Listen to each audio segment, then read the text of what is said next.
the house I grew up in, my parents' denial of its haunting, is what got me into the paranormal.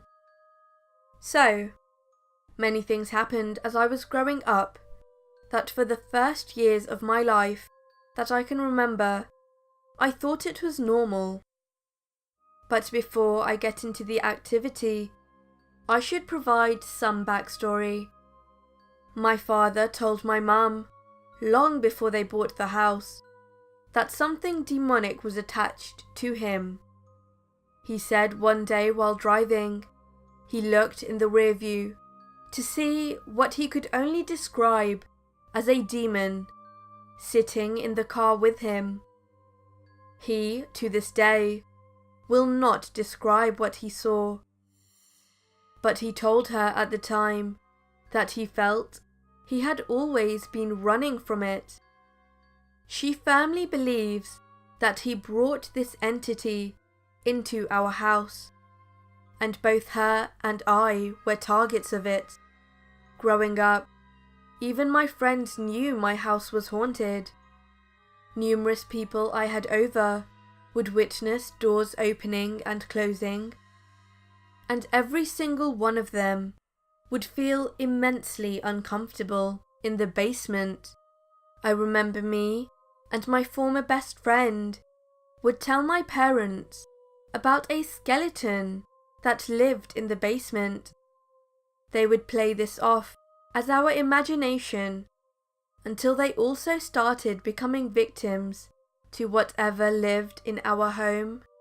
My mum would regularly experience sleep paralysis, which in and of itself can be debunked, but not when coupled with the almost absurd amount of poltergeist activity and my personal accounts of what would happen to me. Not long after her first night of sleep paralysis, the alarm clock she kept by her bed flew off the nightstand and slammed into the wall. I remember hearing a woman screaming at the bottom of our stairs one night, and neither of my parents heard it. I was fully awake, and to this day, I get chills thinking about it. Once, I sat next to an unplugged fan, and it turned on, full blast. I would later learn as an adult that an old man had died in my parents' bedroom, which was the hotspot for this type of activity. Hearing footsteps upstairs, while my friends and I were in the basement, became so real and so routine. We called the police at least twice, believing my house was being robbed.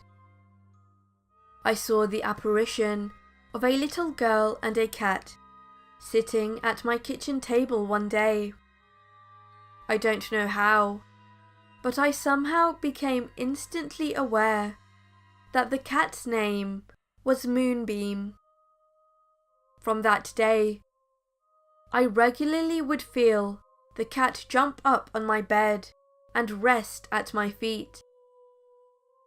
I would always feel at peace during these occurrences.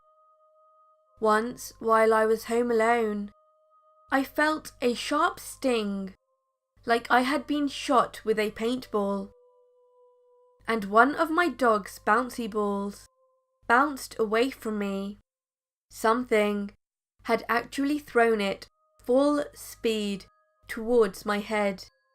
Later that same night, I was watching TV, and it turned to white static, and a big black X was across the screen. I still believe it's plausible this was a cable glitch of some sort, but I've never experienced this again. My parents at this time refused to believe me for my own protection. In reality, they were fully aware and were having their own experiences, but didn't want to scare me. In protest, I set up my webcam to take pictures every few seconds while I went to school, and while no one was home, it captured a large red human-shaped figure standing in the center of the room, facing the cameras. Even then, they refused to acknowledge it, but to this day, they remember that incident. I remember waking up in the middle of the night, suddenly hyper-aware that someone was about to enter my bedroom. I would feel all the hair on my body stand on end and hide under the covers until I felt this presence leave. This became a regular occurrence as I got older. As I became 18 and really started finding all of this fascinating, I bought ghost hunting equipment and started using an old version of today's ghost box. Clear as day, in the basement, I heard a deep voice call me by my first and last name. I later caught an EVP in my bedroom of two female voices talking about me, as if they were wondering if I could hear them. I had indeed heard these voices before, but I couldn't place them. A lot of this probably sounds too intense to be true, and that's okay. But after listening to some other experiences, I feel this is the only place mine might be validated and appreciated. I still actively ghost hunt and live very far from that house I grew up in, but I'll never forget it.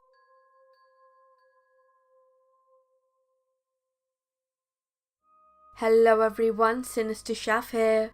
This story was I Grew Up in a Demonically Haunted House by Diary of Snow. Thank you for letting me narrate your story. If you enjoyed this video, then please remember to like and subscribe if you have not done so already. Also, if you can, share this video with your friends. You can now also follow me on Facebook and Twitter. Links are in the description box below. Thank you for watching, and, as always, stay sinister.